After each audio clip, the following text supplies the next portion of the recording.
Iran এবং ইসরায়েলের যুদ্ধ কেন এবং কিসের জন্য এই যুদ্ধটা হচ্ছে এটা হয়তো আপনাদেরকে অনেকেই বলে না। আজকের এই ভিডিওতে আপনাদেরকে সেই বিষয়টাই ক্লিয়ার করব। আসসালামু আলাইকুম রহমতুল্লাহি ওয়া বারাকাতুহু। কেমন আছেন প্রিয় ভাই বন্ধুরা? আশা করছি আল্লাহর রহমতে অনেক ভালো আছেন। ইসরায়েল মূলত একটা ইহুদি রাষ্ট্র, যারা সবসময় চায় যে তারা গ্রেট হওয়ার জন্য, পৃথিবীর মধ্যে শ্রেষ্ঠ হওয়ার জন্য, এবং তারা এই শ্রেষ্ঠ হওয়ার পিছনে মূল একটা লক্ষ্য আছে। সেটা হলো যে তারা দাজ্জালের আগমনকে সুগম করার জন্য, দাজ্জালের রাস্তা ক্লিয়ার করার জন্য, তারা এই পৃথিবীর মধ্যে রাজত্ব করার জন্য তারা এই চেষ্টাগুলো চালায় এবং বিভিন্ন দেশের মধ্যে হামলা করে থাকে। তো এরই প্রেক্ষিতে তারা ইরানের মধ্যে হামলা করেছে। এর মূল কারণ হলো, হাদিসের মধ্যে স্পষ্ট আছে যে ইরানের ইস্পাহান একটা এলাকা আছে। এই ইস্পাহান এলাকার মধ্যে একটা ইহুদিয়া জায়গার নাম আছে, আর এই ইহুদিয়া জায়গার মধ্যে থেকেই দাজ্জাল প্রকাশ হবে, বের হবে, যেগুলো হাদিসের মধ্যে আপনারা পাবেন। ইরানের ইস্পাহান এলাকার ইহুদিয়া নামক স্থানে বর্তমানে সেটা হলো জুবরা, সম্ভবত জুবরা নাম বর্তমান নাম, হাদিসের মধ্যে আছে ইহুদিয়া। তো এই জায়গা থেকে দাজ্জালের আবির্ভাব হবে, দাজ্জাল এই জায়গা থেকে আত্মপ্রকাশ করবে। ইহুদিরা তথা ইসরায়েল চায় তারা যাতে এই ইরানকে দখল করতে পারে। ইরানকে যদি দখল করে তাহলে তারা সেই ইস্পাহানের ইহুদিয়া তথা জুবরা এলাকাটা দখল করতে পারবে। ইরানের এই জায়গাটা দখল করার মাধ্যমে বা ইরানকে দখল করার মাধ্যমে যদি তারা ইরানকে দখল করতে পারে তাহলে তারা এই জায়গা থেকে দাজ্জাল তাদের মাসিকে বের করার রাস্তাগুলো ক্লিয়ার করতে পারবে। সেই কারণেই তারা মূলত এই ইরানের উপর হামলা করেছে। যতক্ষণ পর্যন্ত দখল না হবে ততক্ষণ পর্যন্ত তারা ইরানের উপর হামলা করবে, এটা হাদিসের ভাষ্য থেকে বোঝা যায়। এবং তারা বিশ্বের যত মুসলমান আছে তো সকল মুসলমানদের বিপক্ষে তাদের মূল কাজ। কারণ মুসলমানরা বিশ্বাস করে যে হযরত ঈসা আলাইহিস সালাম আসবেন, ইমাম মাহদির সাথে সাক্ষাৎ হবে এবং তারা দাজ্জালের বিরুদ্ধে যুদ্ধ হবে। এই দাজ্জালকে তারা মনে করবে মাসি, আর আমরা মুসলমান যারা আছি তারা মনে করি যে হযরত ঈসা আলাইহিস সালাম হলেন আমাদের মাসি। তিনি হযরত ইমাম মাহদি আলাইহিস সালামের সাথে সাক্ষাৎ করবেন এবং তারা মিলিত হবেন এবং তারা কাঁধে কাঁধ মিলিয়ে ওই দাজ্জালের বিরুদ্ধে যুদ্ধ করবেন। এবং ইহুদি যারা আছে তারা সবসময় চাইবে এই দাজ্জালের মাধ্যমে সারা পৃথিবী দখল করার জন্য। আমি আগের একটা ভিডিওতে বলেছিলাম যে আপনার এই দাজ্জালের সাথে 70,000 ইহুদি থাকবে।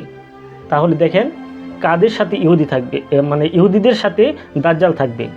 হযরত নবী করিম সাল্লাল্লাহু আলাইহি সাল্লামের জামানা থেকে দাজ্জালের ব্যাপারে মুসলমানদেরকে সতর্ক করে আসছেন এবং বর্তমানে উলামায়ে কেরামও এই দাজ্জালের ব্যাপারে মানুষদেরকে সতর্ক করছেন এবং তারা যে সকল কথাগুলো বলে তাদের কথাগুলো শুনবেন। তাদের মধ্য থেকে কয়েকজনের নাম বলবো, তাদের ওয়াজ বেশি বেশি শুনবেন। তাদের মধ্যে একজন হলো হযরত জসিমউদ্দিন রহমানী। তার কথাগুলো অত্যন্ত গুরুত্বপূর্ণ এবং বর্তমান প্রেক্ষাপটের সাথে খুবই জরুরি। এরপরে শুনবেন আপনার আবু তোহা আদনান, তাদের কথা শুনবেন। এবং তারপরে বলবো যে আপনার আসিফ আদনান, তাদের কথাগুলো শুনবেন। তাদের কথাগুলো এবং রাসূলুল্লাহ সাল্লাল্লাহু আলাইহি সাল্লামের ভবিষ্যৎবাণীগুলো খেয়াল করে তারা ভবিষ্যৎবাণীর উপর রিসার্চ করে বা তারা বিভিন্ন বই প্রস্তুত করে হাদিস শরীফ বা হাদিসের বিভিন্ন কিতাব অধ্যয়ন করে তারা এই সকল কথাগুলো বলে থাকেন। এরা তাদের এই কথাগুলো বেশি বেশি শুনবেন। এবং যারা রাজনীতি করে, রাজনৈতিক দল আছেন, তাদের কথার মধ্যে যারা এই সকল কথা বলেন তাদের কথাও শুনবেন। তো পরিশেষে একটা বিষয় আপনাদের সকলকে মনে রাখতে হবে যে রাসূলুল্লাহ সাল্লাল্লাহু আলাইহি সাল্লামের দাজ্জালের ব্যাপারে যখন আশঙ্কা করা হয় তখন মুসলমানদেরকে 3টি আমলের কথা বলেছেন। 1 নম্বর আমল হলো যে সূরা কাহাফের শেষ আয়াতগুলো মুখস্থ রাখতে হবে এবং সবসময় এই আয়াতগুলো পড়তে হবে। 2 নম্বর, কোরআনের শেষ 10টি সূরা সবসময় মুখস্থ রাখবেন এবং সবসময় পড়বেন।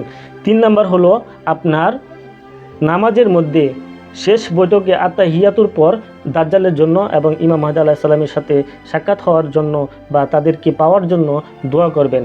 তো এই 3টা আমলের কথা হাদিসের মধ্যে আছে। আপনারা অবশ্যই এই 3টা আমল বেশি বেশি করবেন এবং দাজ্জালের ব্যাপারে সতর্ক থাকবেন এবং যারা ইহুদি আছে তাদের ব্যাপারেও সতর্ক থাকবেন।